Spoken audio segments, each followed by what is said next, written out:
He was off limits, so why couldn't I stay away? Welcome to the world of Western romance. Comment below where in the world you are watching from today, and if you like this story, don't forget to subscribe. The old bell above the shop door clattered with its usual clank, tired and chipped from years of use, as Georgia tightened the last ribbon on the parcel she was wrapping.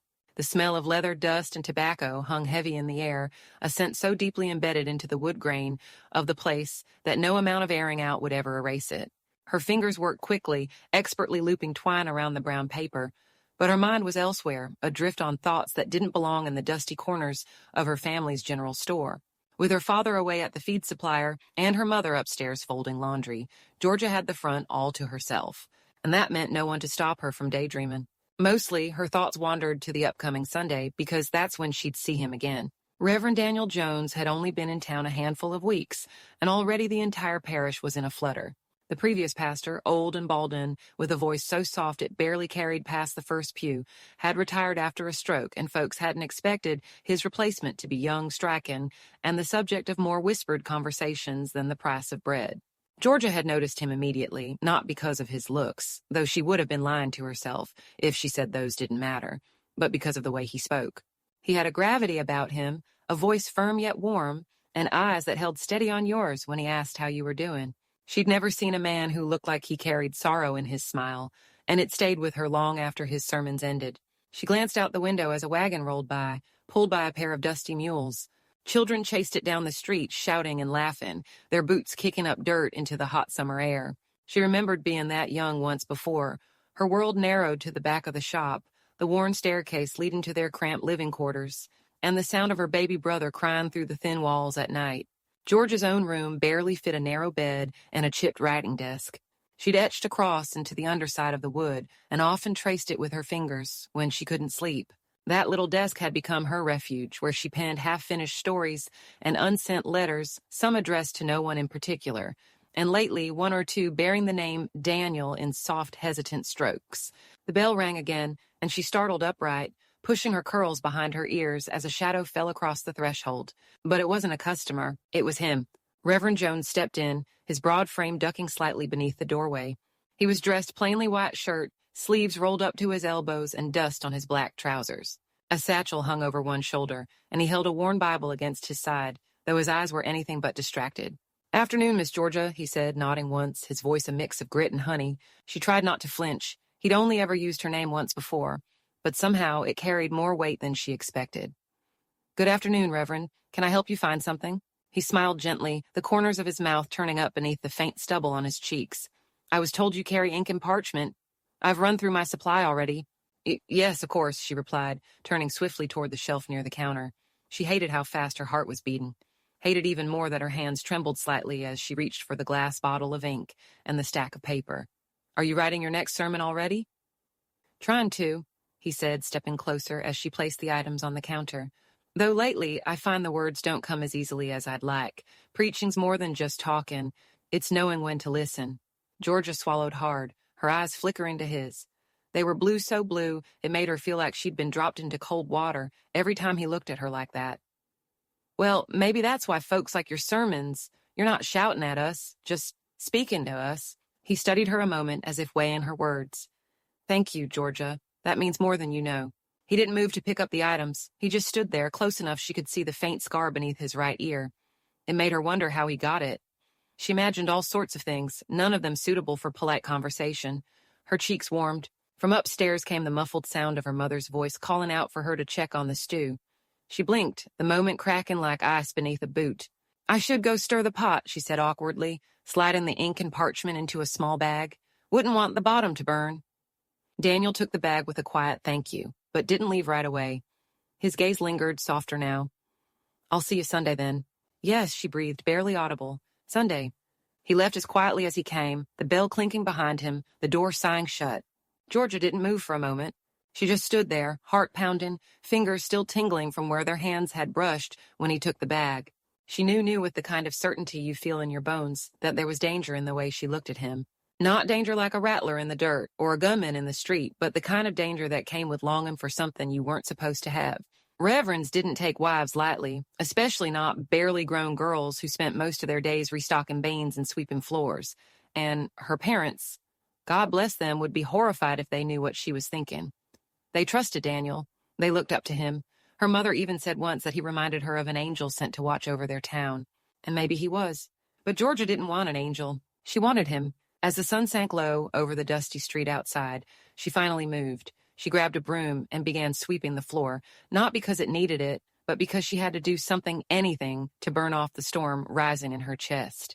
She was no fool. She knew the line she was towing. But if the Reverend was off limits, why did God make it so hard to stay away? She didn't have an answer, but she had Sunday, and she'd be there front row, hands folded, heart racing. Sunday came cloaked in a pale golden light that spilled through the chapel windows like spilled butter across the floorboards, and Georgia found herself waking before the rooster crowed. The house was still her little brother, snoring softly from the corner mattress in her parents' room, her mother already up preparing biscuits, and the scent of pine soap still clinging faintly to her damp curls. She'd bathed the night before, taken her time scrubbing the week's dust from her skin, smoothing her best dress over the bedpost so the wrinkles would fall out overnight. It was soft lilac cotton with a tiny pearl button at the neck, and though it wasn't new, she had stitched the hem tighter, letting it hug her waist a little more closely than perhaps her mother would have approved. She told herself it wasn't for Reverend Jones, that it was for herself, but the lie felt paper thin.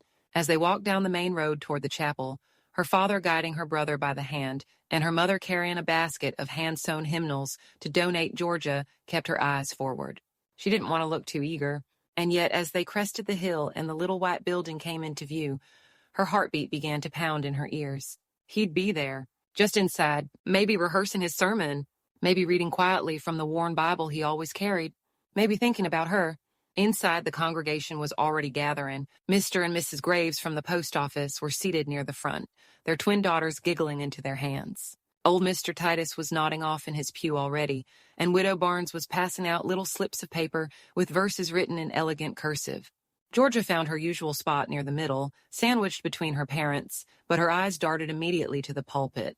He was there, Reverend Jones, standing tall in his crisp white collar, the sleeves of his coat pushed up just enough to show the veins in his forearms, his head bowed in thought. His blonde hair caught the morning sun, casting a halo of gold around his head. He looked like something from the paintings that hung in the back of the chapel, wholly unreachable, carved from the same wood as the cross behind him. But when he raised his head, his eyes scanned the room and landed on her. Just for a moment, a flicker, barely enough for anyone else to notice, but she felt it, a jolt like a spark snapping between their gazes. Then he looked away, cleared his throat, and began. The sermon that morning was unlike anything Georgia had heard. It wasn't flowery. It wasn't soft. It was raw about temptation and the struggle between flesh and spirit, about how even the righteous can falter, and how grace isn't about never stumbling but standing again after the fall. His voice, low and steady, seemed to echo off the beams of the ceiling and wrap around her like a confession whispered in the dark. At one point, he looked at her again, not with fire, but with something deeper. Something like pain. She swallowed hard and looked down at her folded hands. After the service, the crowd lingered in the dusty courtyard outside, as they always did. Children chased each other around the well pump, women exchanged recipes and rumors, and men loosened their collars and talked of crops and cattle. Georgia stood by the chapel steps, the sun warming her skin, pretending to fuss with a loose thread on her sleeve as she stole glances toward the Reverend. He was speaking with the sheriff and a few of the town elders, nodding politely, but his eyes seemed distant, like he wasn't really there. It wasn't until nearly everyone had trickled away, leaving behind only a few stragglers and the scent of horses in the heat, that he approached.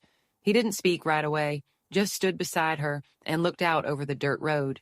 His presence alone made her breath hitch. "You asked me once," he said finally, voice low enough that only she could hear, "if I ever missed the life I had before I put on this collar." She blinked. "I didn't ask that."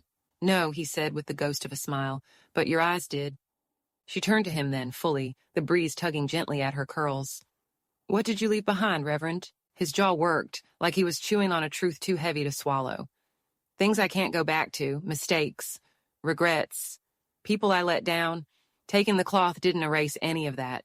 It just gave me something to cling to." She wanted to ask more, to pry into the shadows behind his eyes, but before she could, her father called her name, his voice sharp. "Georgia, we're leaving." She nodded, eyes still on Daniel. "I have to go." He didn't stop her, just inclined his head slightly, but she saw it then, just beneath the polished mask of piety, a war waging inside him. He was tempted, too. That night, she couldn't sleep. The air was too thick, her skin too hot beneath the thin cotton sheets. She lay on her side, staring at the window where the moonlight cast silver across the floor, and thought of his voice. The way he'd said her name, the haunted look behind his smile. She wondered what it would feel like to touch his hand, to rest her head against his chest and hear that steady heartbeat against hers. She imagined a life where he wasn't a preacher, where she wasn't just the shopkeeper's daughter, where the rules didn't bind them like chains. In the days that followed, she found herself drifting toward the chapel more often, always with a reason, bringing her mother's pies for the charity bake, delivering candles for the evening prayer services, picking up books he'd asked the shop to order, but always with another motive buried beneath. Sometimes he was there, sometimes not. But when he was, their conversations were careful, dances, words, clipped at the edges, stolen glances, pauses pregnant with meaning. She learned that he liked tea more than coffee, that he preferred Psalms to Proverbs, that he played the violin once but hadn't touched it in years. He learned that she wrote stories, that she liked to sing when no one was listening, that she dreamed of seeing the ocean. "You should write about the sea," he said once, as they stood by the back window of the parish hall, watching the sun dip low over the dry hills. "Even if you never see it, sometimes dreaming is enough." "But is it?" she whispered. He looked at her then, long and hard, and didn't answer. The wind carried a bite that morning, dry and sharp, rustling the dust through the town in slow, deliberate spirals. Georgia stood outside the store, arms crossed over her apron, watching as the stagecoach rumbled in from the East Trail.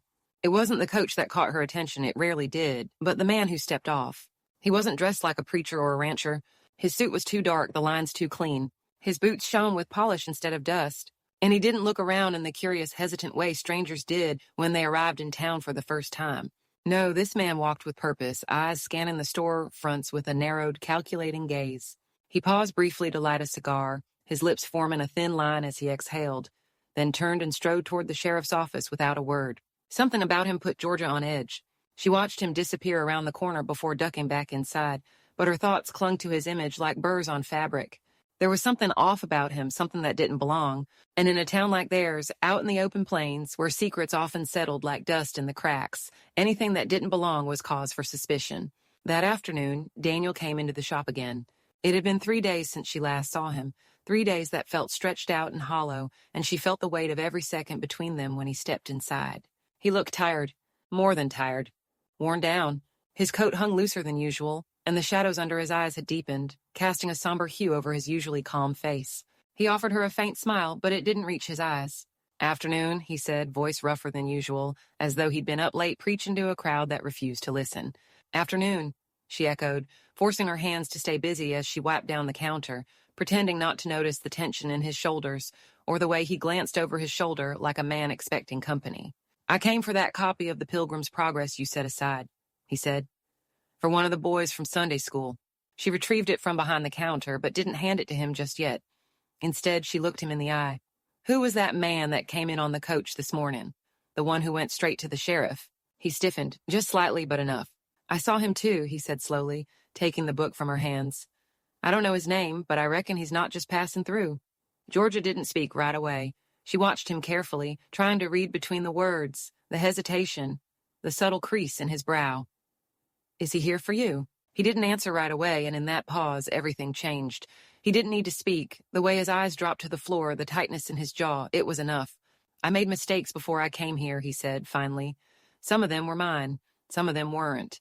But not everyone cares about the difference. There's a man out there who's been hunting for someone to blame, and I happen to be the easiest target." Her heart sank, and she stepped around the counter before she even knew what she was doing. "What did you do?" "I protected my sister," he said, voice low and firm. "A man tried to take something from her that didn't belong to him. I put a stop to it. There was a fight. He didn't survive. I ran. I was young and angry and scared. And I didn't trust the law to see justice the same way I did. So I left. I found God. Or maybe he found me, but that past it never really leaves you. It just waits for a quiet moment to return." Georgia reached for his hand then, gripping it tightly. "And now he's here?" Daniel nodded. "I don't know if he means to take me in or take me out. But I do know this, I can't run again. Not from this, not from you." The confession sat heavy between them, more intimate than any kiss, more binding than any vow. And yet there was no room for romance in that moment, only dread. because if this man came seeking vengeance, the entire town could get dragged into it. And Georgia, who already felt like her heart beat in time with Daniels, could lose him before they ever truly had a beginning. Later that evening, the town buzzed with talk of the stranger. His name, it turned out, was Sutter. No first name. Just Sutter, a bounty hunter from the Northern Territories, said he'd tracked down plenty of men hiding behind new names and fresh starts. He spoke little, but drank heavily at the saloon. And when he spoke to the sheriff, the conversation lasted longer than it should have. Georgia sat in the back room of the shop, scribbling furiously in her journal by lantern light, but the words refused to make sense. Her hand shook too much. Every creak of the floorboards above her made her flinch. When her mother asked what was wrong, she said she had a headache. When her father noticed she hadn't eaten, she claimed the stew had gone cold. But none of that was true. The truth was simpler. She was terrified. That night, she met Daniel behind the parish, beneath the willow tree where the ground dipped into a shallow hollow. It was late, too late for a young woman to be out, but she couldn't sleep, and neither could he. They sat side by side on the cool grass, the stars stretched wide above them like a tapestry of distant hopes. And for the first time since meeting him, she saw him without the collar. Just a man, tired, bruised by life, but alive. If he comes for you, she whispered, what will you do? Daniel exhaled slowly, the sound more sigh than breath. I'll tell the truth. I'll let the law decide if I deserve to be punished, but I won't hide anymore. She looked at him then, fully, and placed her hand against his cheek. I don't want to lose you. He turned toward her, and in the quiet their lips met, not rushed, not frantic, but slow and reverent, like a prayer. It was a kiss steeped in all the things they couldn't say out loud, all the longing that had simmered between them, restrained by duty and fear. When they pulled apart, he pressed his forehead against hers and whispered, I won't let them take me without a fight. Georgia nodded, tears burning the corners of her eyes, not from sadness, but from the sheer weight of it all. Then I'll fight too. The town was no stranger to tension dry seasons that ruined crops, feuds over cattle fences, the occasional bar fight that left two men bloodied and limping for weeks. But this was different. There was a heaviness in the air, the kind that made mothers keep their children close and merchants check their locks twice before turning in for the night. Everyone knew Sutter was here for Reverend Daniel Jones, even if they didn't say it aloud. It wasn't long before speculation swept across the saloon tables and porches, whispered behind fans, and passed along between hushed pews after morning prayer. The town wasn't big, but secrets traveled fast, especially when they came wrapped in righteousness and scandal. Georgia felt the eyes on her when she walked down Main Street, the silent judgment tucked behind polite smiles and nods. They knew she was close to him. They knew, even without proof, that something more than faith tied them together. Daniel hadn't preached that Sunday. Instead, a guest speaker from the county parish filled in, stumbling through a flat sermon that lacked the weight and warmth the townsfolk had grown used to. Daniel sat in the back, collar unbuttoned, hands resting on his knees. Georgia didn't see him look up once, and afterward he slipped out the side door before the final hymn ended. She didn't follow, though she wanted to. Her father kept a firm hand on her elbow that day, and though he didn't say much, she felt the warning in his grip. Back at the shop, things felt off. Her mother fussed more than usual, her movements sharp and distracted. Her father spent long hours downstairs counting stock that didn't need counting. Even little Nathaniel seemed quieter, as if he too sensed that something large and frightening was closing in. Georgia retreated to her room often, journaling by candlelight or simply staring at the wall, trying to imagine a future where Daniel stayed and this storm passed. But hope felt brittle. On Tuesday afternoon, the storm broke. Sheriff Clary came into the shop with his hat in his hand and a frown buried beneath his mustache. Georgia had just finished sweeping the front step when he cleared his throat. I need to speak with your father, he said, but his eyes flicked to her briefly, and she knew. She didn't move, just leaned the broom against the doorframe and stood silently while her father came down the stairs. In the corner of the room, Sutter waited, arms crossed, boot tapping slowly against the wooden floor. He looked as smug as a man who'd just won a game nobody else had realized they were playing. Daniel Jones has a warrant on his name, he said, without waiting for the sheriff. Fled from justice after killing a man outside Pine Ridge 2 years back. Didn't even stay for the burial. Georgia's father said nothing, but his shoulders tensed visibly. Sheriff Clary cleared his throat again. The reverends agreed to a town hearing to clear his name before I turn him over. The townsfolk have a right to hear the truth. It's not an official trial, but it's what I can offer before the law steps in. Georgia stepped forward before she could think better of it. And if he proves it was self-defense? Sutter scoffed. Then let a proper court decide. But Sheriff Clary raised a hand. If this town believes he's innocent, they can petition to release him into their care until a trial can be arranged. If not, He rides with Sutter by week's end. That night, Daniel came to the shop after hours. George's father let him in without a word, then left the two of them alone in the storeroom. The air was thick with the scent of molasses and tobacco, and the silence between them trembled with all the things they hadn't said. "I should have told you sooner," Daniel began, voice rough. I didn't want you to see me as that man." Georgia didn't speak immediately. She stepped forward and placed her hand against his chest, feeling the steady drum of his heart. "I don't see you as that man. I see the one who helped rebuild the church steps with his bare hands, the one who read scriptures to the orphan boys when they couldn't sleep, the one who," her voice broke slightly, "kissed me like I wasn't just some shop girl from a forgotten town." His hands cupped her face then, thumbs brushing her cheeks. "You're everything I didn't know I needed," he whispered, "and I'm not ready to let you go." "Then don't," she whispered back. The hearing was set for Thursday evening. It took place in the chapel, packed wall to wall with every soul in town. The pews groaned under the weight of judgment and curiosity. The mayor sat near the front, arms folded. Mrs. Dobbins clutched her lace gloves like a lifeline. Children were shushed. Eyes darted. And Georgia sat beside her parents, her palms damp, heart racing. Daniel stood alone at the front, no collar, no pulpit, no title, just a man with his hands behind his back and the weight of his past pressed into his spine. Sheriff Clary read the charges aloud and then gave him the floor. What followed was not a sermon. It was a confession. Honest, raw, unadorned. Daniel spoke of his sister, of the man who tried to force himself on her, of the fight that turned deadly, and the fear that drove him from Pine Ridge. He didn't weep. He didn't plead. He simply told the truth and bowed his head. "I don't ask for pity," he said. "Only for your ears. And if you still believe I have no place among you, I'll ride with Sutter without protest." Silence reigned. It stretched on so long Georgia feared the town would let him go without a word. But then old Mr. Titus stood, leaning heavily on his cane. "I once killed a man for stealing my cattle," he rasped. "A judge pardoned me because the thief was known for violence. Nobody chased me from town. I stayed. I married. I built a life. That boy's no different." One by one, others stood, some slow, some reluctant, but enough. By the time it ended, nearly 3/4 of the chapel were on their feet. Sheriff Clary turned to Sutter, gave him a look that brooked no argument, and said plainly, "He stays." Sutter sneered, muttered something under his breath, and stalked out. Later, when the chapel had emptied and the stars reclaimed the sky, Daniel found Georgia on the back steps, crying silently. "I thought I lost you," she whispered. He knelt before her, taking her hands. "Not unless you let me go." She didn't answer with words, just pulled him close, and in that moment, they weren't reverend and shopgirl, sinner and saint. Just two people finally allowed to breathe. The days that followed the here and past like a long-held breath finally exhaled. The sun rose over the town with a little more warmth than usual, and the wind carried less bite in its song. The unease that had draped itself across the streets seemed to dissolve, leaving in its place a new hush not of fear, but of adjustment. The people of the town still whispered, of course. There were always whispers. About the man who confessed his past and was forgiven.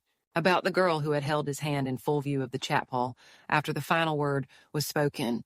But the whisper softened with time, and as weeks slipped by, they became just another story in a place full of them. People had other things to worry about. Prices rising, crops needing rain, children growing too fast. And when life pulls forward, even scandal loses its shine. Georgia returned to the rhythm of shop work, but something inside her had shifted. She moved through her chores with a steadier hand, her thoughts no longer scattered by worry or longing. There was clarity now, an understanding that love, once found, was not meant to be hidden in dusty corners. She smiled more, sang quietly while sweeping, and every evening after supper, she would walk out to the chapel steps, where Daniel often waited, a book in hand, the top button of his collar undone, his hair tousled by the wind, as if the day had left its signature upon him. They didn't always talk. Sometimes they sat in silence, letting the air speak between them, letting the simple act of being near replace all the words they used to fumble for. One night, a month after Sutter left town, Daniel stood beside Georgia under the old willow tree behind the parish, lantern light casting gold over the edges of her curls, and he reached into his coat pocket to draw out a small folded paper. It was an official letter, marked with the seal of the county, a request for his testimony in Pine Ridge, a formal reopening of the case now that the truth had come to light. "I thought I might feel dread," he said, watching her reaction carefully. "But I don't. I think I'm ready to see it through, not just for me, but for her. My sister deserves that, even if it comes late." Georgia touched the letter with careful fingers, then met his gaze. When will you go? End of the week. She nodded slowly, her throat tightening. Then I'll pack a bag. Daniel blinked. You'll what? I'm coming with you, she said simply, as if it were the most obvious truth in the world. You think I'd let you face it alone? He laughed softly, shaking his head, the weight of love blooming in his eyes. Your parents will never allow it. They'll understand, she said, though she wasn't certain they would. But some things were worth the argument. And even if they don't, I still go. I made a promise. I meant it. By morning, the decision was made. Her mother wept quietly, but didn't forbid her. Her father stared long and hard at Daniel, then extended his hand. Bring her back safe, he said, and come back as more than a man passing through. The journey to Pine Ridge took 3 days by coach, and each mile peeled back another layer of fear from Daniel's shoulders. Georgia could see it in the way he sat taller, the way he looked out the window, not with dread, but quiet purpose. She held his hand when the road turned rough, leaned her head on his shoulder when the sun dipped low and shadows overtook the plains. And on the third evening, as the town came into view, smaller than she imagined, nestled against the edge of a dried creek, they arrived not as fugitives or pilgrims, but as two people who had nothing more to hide. The hearing was brief. His sister, now living with a cousin in the county, testified with a clear voice and dry eyes. The man Daniel killed had a record of violence, and several townsfolk came forward to admit what they'd kept silent before, that they'd seen the bruises, known the truth, but feared the man too much to speak it. The judge, an old man with a weathered face, listened without interruption, and at the end he issued a formal statement exonerating Daniel of all charges. You ran when you should have stood, the judge said, but you stood when it counted. That matters. They returned home to quiet applause and warm bread left on the steps of the chapel. No parades, no fireworks, just neighbors acknowledging that forgiveness had been earned. That was enough. 2 weeks later, Daniel stepped down as the town's preacher. It wasn't shame that made him do it, it was honesty. He said he had given the people what he could, but now it was time to live his life in full, without the pulpit between him and the world. Another preacher would come, he promised, but Daniel was still willing to lead the boys' reading group, help fix broken fences, and sit with the dying when the nights grew long. No one objected. Most, in truth, seemed relieved. He had done his duty. Now he was theirs in a different way. Georgia's father offered him a place in the shop. Not behind the counter, but in the back, where books could be bound and new stock organized. Over time, Daniel carved out a little corner filled with ledgers and shelves, turning it into a modest reading nook for the town's children. Georgia would sneak glances at him from the counter, watching as he bent low to help a child sound out a word, or taught a girl how to hold a pencil just right. He never needed a pulpit to change lives. They married in the spring. It was a simple wedding, barefoot beneath the willow tree, a ring passed down from her grandmother, lilac blossoms in her hair. Her mother cried again. Her father tried not to. And as Daniel lifted Georgia's veil and kissed her slow and certain in front of the entire town, no one dared whisper a word of disapproval. They had walked through fire and come out holding each other's hands. That earned respect. Their new home sat behind the shop, a small cottage with 3 rooms and a garden she insisted on planting herself. Tomatoes, cornflowers, and wild mint. Inside, the desk from her childhood now sat beside his chair, and most nights they could be found reading quietly together, legs tangled beneath the quilt, their breaths rising in rhythm. And in that life not grand, not perfect, but deeply theirs. Georgia sometimes thought about how easily it all could have been lost, about how he was once off limits, how the town had nearly turned against him, how her own doubts had almost swallowed the love they'd grown. But in the end, it wasn't the whispers or the judgment or even the danger that defined them. It was this, the quiet peace of a love that had been fought for, and won,